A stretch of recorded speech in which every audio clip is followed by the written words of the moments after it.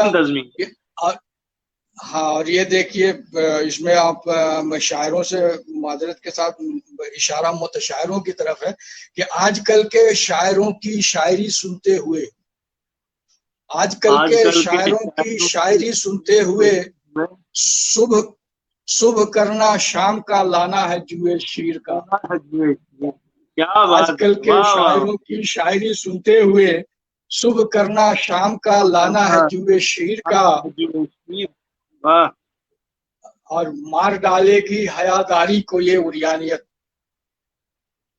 مار ڈالے گی حیاداری کو یہ عریانیت، سینہ شمشیر سے باہر ہے دم شمشیر کا، واہ واہ سینہ شمشیر سے باہر ہے دم شمشیر کا، اور خبط جدت کا ہے جب سے ذہن پر میرے سوار، خبط جدت کا ہے جب سے ذہن پر میرے سوار، مدعا عنقا ہے اپنے عالم تقریر کا، مدعا عنقا ہے اپنے عالم تقریر کا۔ اور یہ آخری ہے مقطع کے، گھر جمائی بننے سے پہلے نہ تھی راغب خبر، گھر جمائی بننے سے پہلے نہ تھی راغب خبر، منہ آتش دیدہ ہے حلقہ میری زنجیر کا، منہ آتش دیدہ ہے حلقہ میری زنجیر کا۔ تو نصرت علی خان صاحب کہتے ہیں کہ نایاب یہ تضمینیں ہیں جو آپ نے یہاں پیش کی۔ واہ جی، اس کے بعد ایک اور غزل سے دو تین شعر آپ دیکھیں کہ غالب سے میں نے سیکھی ہے اردو میں فارسی، غالب سے میں نے سیکھی ہے اردو میں فارسی، لیکن یہی کہ رفت گیا اور بود تھا، لیکن یہی کہ رفت گیا اور بود تھا، دھوتی پہن کے مجھ کو ملا ہے بہت سکون، دھوتی پہن کے مجھ کو ملا ہے بہت سکون، میں ورنہ ہر لباس میں ننگے وجود تھا۔ تو یہ کچھ بھی تھی۔ اور جہاں تک آپ کی بات ہے کہ آج جو ہمارے ہمش شعراء ہیں، نوجوان شعراء ہیں، ان کے لیے بات، تو میں جو یہی کہوں گا کہ جو جس چیز کو میں خود اپنے لیے جس پر میں عمل پیرا ہوں، جس کو میں سمجھتا ہوں کہ وہ باتیں دوسروں کے لیے بھی یقیناً فائدہ مند ہوگی، کہ ہم اپنے کام کے تئیں جو بھی ہم شاعری کر رہے ہیں تو شاعری پورے اخلاص کے ساتھ، پورے خلوص کے ساتھ اور پوری یکسوئی کے ساتھ کریں، اس کو پارٹ ٹائم کی طرح سے نہ سمجھے، ایک تفریح کا ذریعہ نہ سمجھے، بلکہ ایک رسپانسبلٹی، ایک ذمہ داری کے طور پہ اس کو سمجھے کہ آپ کے اندر اگر اللہ نے یہ صلاحیت دی ہے شعر کہنے کی، جو کہ آپ کو انتخاب کیا گیا ہے اس کے لیے، تو اس کا صحیح استعمال وہی ہے کہ ہم بالکل ایمانداری کے ساتھ اس پہ کام کریں، اپنے مطالعے کو وسیع کریں، اپنے مشاہدے کو وسیع کریں، مشورہ کریں، تنقید کو برداشت کریں۔ سب سے زیادہ آج کل مسئلہ کیا ہے کہ ہم تنقید نہیں سنتے ہیں، کوئی بھی آدمی تنقید برداشت نہیں کرنا چاہتا ہے، اور نئی نسل پہ خاص طور سے یہ ہے، بڑی کمزوری ہے اس کی، کہ ہم صرف تعریف و توصیف سننا چاہتے ہیں۔ یہ بہت نقصان دہ چیز ہے، اور اس کے لیے جو پلیٹ فارم ہے آج کل فیس بک، واٹس ایپ وغیرہ میں، وہاں پہ دیکھا دیکھی والی باتیں، اور وہ ایک دوسرے کو سمجھے آپ مجھے داد دے رہے ہیں تو میں نے آپ کو اپنا فرض نبھاتے ہوئے آپ کے کسی کلام پہ داد دے دی، تو یہ چیز نقصان دہ ہے۔ ہمیں اس کا شعور ہونا چاہیے کہ ہماری کون سی چیز ایسی ہے جس پہ ہمیں داد ملنی چاہیے، کون سی چیز ایسی ہے کہ جس پہ اگر داد دی جا رہی ہے وہ داد درست نہیں ہے، وہ کسی نہ کسی مصلحت کے تحت یا عدلے بدلے کی داد کے طور پہ ہے۔ تو یہ ابھی ہے، اور اس پر تبھی ہوگا کہ جب ہم اپنے فن کے تئیں بڑے ایماندار ہوں گے، ہم اس کو سمجھیں گے کہ ہماری خامیاں کہاں ہیں اور ہماری خوبیاں کیا ہیں۔ جب ہم اپنی خامیوں اور خوبیوں پر نظر ڈالیں گے تو پھر وہ ایک تنقیدی شعور پیدا ہوگا، اور ہمیں تنقیدی شعور پیدا کرنے کی ضرورت ہے، تنقیدی ماحول کو پیدا کرنے کی ضرورت ہے کہ ایک دوسرے پہ تنقید ہو، اور اخلاص کے ساتھ مثبت تنقید ہو، اور اس کو اسی انداز سے لیا جائے، پازیٹیو وے میں اس کو لیا جائے، اس کو منفی طور پہ نہ سمجھا جائے، بلکہ اس کو ایک، میں سوچتا ہوں کہ میرے کسی بھی شعر پر، بلکہ ایک مصرے پر بھی اگر کوئی کسی طرح کی تنقید کرتا ہے یا اور اس میں مجھے واقعی کوئی کمی نظر آتی ہے تو میں اس کو اپنا انتہائی مخلص سمجھتا ہوں، میں اس کا شکر گزار ہوتا ہوں، اس کا احسان مند اپنے آپ کو سمجھتا ہوں کہ اس نے میری توجہ اس کی طرف دلائی، اور میں نے اس وجہ سے، بعض اوقات ایسا بھی ہوتا ہے، بلکہ میں دوستوں سے بھی پوچھتا ہوں کہ اس میں کون کون سا شعر کمزور ہے، مجھے یہ بتاؤ، تو کمزور شعر، اچھا شعر مجھے پتا ہے کہ اس میں کون سا شعر اچھا ہے، وہ مجھے معلوم ہے، کون سا شعر آپ کو کمزور لگ رہا ہے وہ بتائیں تاکہ ہم اس کو اور اچھا کر سکیں. اور کئی بار ایسا ہوا ہے کہ میں نے کسی کے کہنے پر کہ یہ شعر مجھے اچھا نہیں لگ رہا, یہ کمزور لگ رہا, اس کو جب دوبارہ بدلا تو وہ شعر بہت اچھا ہو گیا, جس پر مجھے خود. تو ایسے میں ہم اس کے شکر گزار ہوتے ہیں, اور ہونا چاہیے کہ کوئی آپ کی کمیوں کی طرف تو جو ہم آپ کے وساطت سے ناظرین تک یا اپنے اسکالرز جونیئرز تک پہنچا رہے ہیں کہ انسان کو اپنا تنقید نگار بھی خود ہونا چاہیے, قاری بھی خود ہونا چاہیے. جب وہ تخلیق کار ہے تو جب تخلیق کر لے تو اس میں وہ خود بھی اپنے جو ہے اچھے برے کی تمیز کرنا جو ہے وہ خود بھی اس قابل ہو کہ وہ دیکھ پائے. بہت بڑی بات آپ کہہ رہے ہیں. بے شک بے شک, جب تک وہ تدبیری شعور نہیں بیدار کریں گے شاعری میں نکھار نہیں آ سکتے. اس کو ممکن نہیں ہے کہ ہم بہت اچھا شعر کہتے ہیں. اس کے لیے ہمیں سب سے ضروری, اب اس کو میں نے جب شروع میں جب میں شعر کرتا تھا تو میں اس پر سوچتا تھا کہ کوئی شعر مجھے پسند آتا ہے کسی بڑے شاعر کا, پرانے شعرا کا, تو میں اس پہ غور کرتا تھا کہ یہ شعر کیوں پسند آ رہا ہے مجھے, کیوں, اس میں ایسی کیا بات ہے, کیا میں اس طرح کا شعر نہیں کر سکتا اس میں, یا اس طرح کا شعر کہنے کے لیے مجھے کیا کرنا چاہیے. تو ان چیزوں پہ جب ہم سمجھیں گے نہیں کہ شعر کون سا اچھا ہے اور کیوں اچھا ہے, یہ ضروری ہے کہ اچھا ہے تو کیوں اچھا ہے, اس چیز کو کی تلاش کی جائے کہ کیوں اچھا مجھے لگ رہا ہے. کیونکہ عام آدمی جو ہے وہ محظوظ ہونے کے لیے اس کے کافی ہے, اس کو ایک شعر اچھا لگ گیا وہ کافی ہے اس کے لیے. لیکن ایک شاعر کے لیے یہ جاننا ضروری ہے کہ یہ شعر اچھا ہے تو کیوں اچھا ہے, اور خراب ہے تو کیوں خراب. اور جب ہم اس پر غور کرتے ہیں تو پھر اور اس کو ہم اپنے اوپر جب لاگو کرتے ہیں, اس پر نافذ کرتے ہیں اس چیز کو, میں چاہوں گا کہ یہی جو آپ کا تنقیدی نقطۂ نظر ہے, یہی جو آپ کے خیالات ہیں, انہی کو آگے آنے والی نسلوں تک کیسے منتقل کیا جائے. میں پھر سے اسی سوال پہ آؤں گا جو میں آپ کو پہلے کر چکا ہوں کہ ہماری آئندہ نسل یا موجودہ نسل کے لیے آپ کا کیا پیغام ہوگا اردو کی اہمیت اور افادیت کو مد نظر رکھتے ہوئے. دیکھیے, پیغام جو عام آدمی کے لیے الگ پیغام ہے, اور شعراء کے لیے تو میں نے اپنی بات کر دی. آپ اور سب سے زیادہ میں سمجھتا ہوں کہ اساتذہ کے لیے, جیسے آپ جیسے لوگ ہیں اور جو بھی اسکولوں میں اور کالجوں میں جو پڑھا رہے ہیں, وہ بہت اہم ہے. ان کی ذمہ داری بہت زیادہ ہے کہ وہ ایک صرف اپنی ڈیوٹی اپنا پوری نہ کریں, بلکہ ایک ایسی نسل تیار کریں, ایک ایسا مستقبل میں ایسے لوگوں کو بھیجیں جو اردو سے محبت بھی کرتے ہوں اور اس چیز کو سمجھتے ہوئے اس کو آگے بڑھاتے ہوں.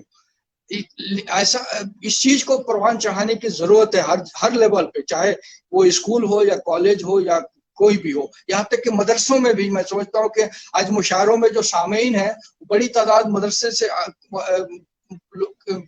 سے پاس ہوئے یا پڑھے ہوئے لوگوں کی بھی ہوتی ہے یا دوسرے. تو ایسے میں ہمارے لیے ابھی جو شاعری کا, جو مشاعروں میں شاعری کا معیار جو گر رہا ہے, اس کے لیے ذمہ دار عوام ہے, اور لوگ سمجھ رہے ہیں کہ اس چیز کو بدلنے کے لیے اساتذہ کی بہت اہم ذمہ داری ہے. جو لوگ پڑھا رہے ہیں اسکولوں سے, کالجوں سے, ہر لیول میں اس چیز کو طرف توجہ دلائیں کہ اچھا شعر کون ہے, کس شعر پر ہمیں داد دینی چاہیے, کس شعر پر نہیں داد دینی چاہیے, اس کا احساس پیدا ہو. اور یہ ہو باقی جو اردو کی جہاں تک بات ہے وہ اپنی جگہ خود بناتی ہے, اس کو عوام میں وہ بالکل لوگوں کے دلوں میں جگہ بناتی ہے خود بخود. اس میں جو چاشنی ہے اس کے لیے کسی اور چیز کی ضرورت نہیں ہے, بلکہ بس یہی ہے کہ ہماری کوشش ہو کہ ہم اردو پڑھنے لکھنے پر توجہ دیں, اپنے گھر سے میں اس کا اہتمام کریں, اپنے رشتہ داروں اور اپنے قریبی لوگوں کو کہ ہمارے بچے اردو پڑھنا لکھنا جانیں. اور پھر اس کے بعد ان کے اندر جو دوسرا لیول ہے کہ وہ شعر فہمی ہو, شعر کا شعور ہو, شعر سمجھنے کا, اس کے ماحول کو کیسے بنایا جا سکتا ہے, ان سب چیزوں پہ غور کیا جانا چاہیے. جو لوگ اس سے وابستہ ہیں, خاص طور سے جو درس و تدریس سے وابستہ لوگ ہیں, کہ ان کی بڑی ذمہ داری ہے کہ وہ کیا کریں. ہم لوگ تو جو شاعر ہیں وہ شعر کہہ سکتے ہیں, اپنی کوشش پر اچھا شعر پیش کرنے کی کوشش کر سکتے ہیں کہ جس سے لوگوں کو کی دلچسپی بڑھے, لیکن وہ کافی نہیں ہے. وہ جی بہت ہی دلچسپ اور خوبصورت میں کہوں گا کہ علمی ادبی باتیں آپ نے کی. بے شک آپ پیشے سے انجینئر ہیں، اور وہی انجینئر والا ذہن جو ہے آپ نے ادب میں بھی استعمال کیا، اور بڑی خوبصورت شعر فہمی کی، یعنی جو باتیں کی آپ نے، جو نظریات اور جو خیالات ہمارے عوام تک پہنچانے کی کوشش کی ہے، یہ یقیناً قابل داد ہے. اور یہ تمام تر باتیں جو ہے ایک تاریخ کا حصہ بنتی ہیں، کیونکہ جو آج آپ نے کہا ہے بہت سے لوگوں نے سنا ہے، اور ذہن و دل پہ یہ باتیں نقش ہو جاتی ہیں. میں تحریک بقائے اردو کی جانب سے اور بالخصوص اپنے ذاتی طور پہ آپ کا بہت بہت شکریہ ادا کرتا ہوں کہ آپ نے اتنا خوبصورت ماحول بنائے رکھا، اتنی داد و تحسین. ہم بہت سا کلام اور بھی آپ کا سنتے، لیکن دیکھیے وقت ایسے نکلتا جا رہا ہے کہ پتہ بھی نہیں چلا، اور 1 گھنٹہ اور 20 منٹ کی ہماری گفتگو ہو چکی ہے. کوشش کریں گے ہم کہیں اگلے کسی سیشن میں پھر سے ملیں، آپ کے کلام پہ بات ہو. آج غالب کے کلام پہ آپ نے بات کی، یہ بہت بڑا اعزاز ہے. تو میں چاہوں گا کہ اس محبت کو، اس رواداری کو، اس علمی ادبی دوستی کو آپ ضرور اپنے ذہنوں میں محفوظ رکھیے گا. ہم پھر کبھی انشاءاللہ آپ سے ملاقات کریں گے. آپ نے وقت دیا، آپ نے اتنے خوبصورت خیالات کا اظہار کیا، اس کے لیے میں شکریہ ادا کرتا ہوں اپنی طرف سے بھی، تحریک کی طرف سے بھی. تو جاتے جاتے اگر آپ کچھ کہنا چاہتے ہوں تو جی. جی میں بھی آپ کا اور آپ کی پوری ٹیم کا، آپ کے جتنے اس تحریک سے جو وابستہ احباب ہیں، سب کا شکریہ ادا کرتا ہوں تہ دل سے، کہ انہوں نے یہ موقع مجھے دیا کہ ایک بڑے پلیٹ فارم کے ذریعے سے آپ کا جو میں دیکھ رہا ہوں کہ ماشاءاللہ اس میں آپ نے بہت اچھا کام کیا ہے، اور اس کو سلسلے کو آپ بڑھا رہے ہیں. تو یہ ایک بہت اہم ذریعہ ہے، جس کے ذریعے سے جہاں سے آپ نے مجھے موقع دیا، تو آپ سب کا شکریہ مجھے یہ لازم ہے. اور ان تمام احباب کا جنہوں نے یہ زحمت برداشت کی. مجھے بولنا نہیں آتا ہے، بس یہ آپ کی محبت ہے کہ میں کچھ بول رہا ہوں. میں صرف شاعر ہوں اور شاعری کرتا ہوں، اور مجھے اس طرح کی گفتگو اس میں بہت کمزور اپنے آپ کو پاتا ہوں. لیکن جو کچھ بھی میں کہہ سکا، اور جن لوگوں نے مجھے برداشت کیا اور اتنی دیر تک رکے رہے، ان سب کا میں تہ دل سے ممنون ہوں کہ انہوں نے، ان کی محبت ہے جنہوں نے میری عزت افزائی کے لیے یہاں اپنا وقت دیا. بہت بہت شکریہ سر. انشاءاللہ اللہ نے چاہا شکریہ، بہت بہت شکریہ افتخار راغب صاحب. ناظرین، آج کا پروگرام ہمیں ختم کرنے کی دیجیے اجازت. کل شام 5 بجے پھر آپ کے روبرو ہوں گی تسنیم جوہر صاحبہ، اور ان کے ساتھ ہوں گے مولا بخش صاحب. کل کا پروگرام بھی آپ ضرور دیکھیے گا.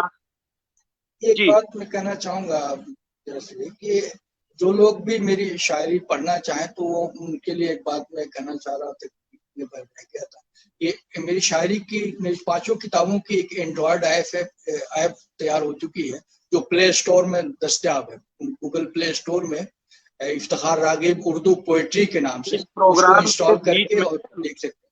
اس میں 5 جی کتابیں اس میں آپ دستیاب کمنٹ ہیں. کر دیجیے گا. جی ہاں ہاں، آپ کمنٹ کر دیجیے گا. یہ ویڈیو آپ بعد میں جب ہم لائیو ختم کریں گے تو اپنے ناظرین کا شکریہ بھی ادا کیجیے گا، اور وہاں وہ مطلب ایڈریس بھی لکھ دیجیے گا جس سے اچھی وہ بات، ان کو اویلیبل ہو انشاءاللہ. پائے گا، تاکہ وہ ہمارے ناظرین. بہت شکریہ ناظرین جی آپ جی کا بہت بہت بہت. آپ ہمارے ساتھ بنے رہے. اللہ حافظ. کل پھر ملیں گے. خدا